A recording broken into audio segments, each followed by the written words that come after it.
бірінші В сынып оқушысы Орын Тоғжан. Саламатсыздар ма, құрметті ұстаздар мен оқушылар. Бүгінгі сайысқа келіп тұрған 3-ші В сынып оқушы Орын Тоғжанмын.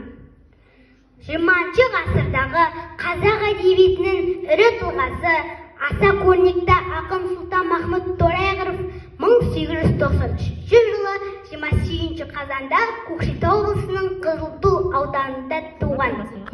2 жасында шешеден жетім қалған Сұлтанмахмұттың балалық шағы Баянауылда өтеді.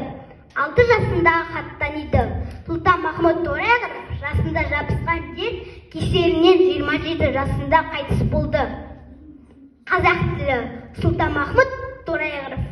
Сүйемін туған тілді, анам тілім, бесікте жатқанымда берген білім, шыр етіп жерге түскен минутымнен құлағыма сіңгірген тамсыным.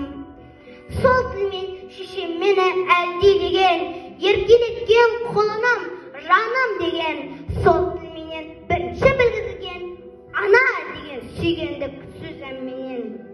Құшақтап алып қашып құрбы бір күн, сол тілменен ойнадым далада еркін, сол тілменен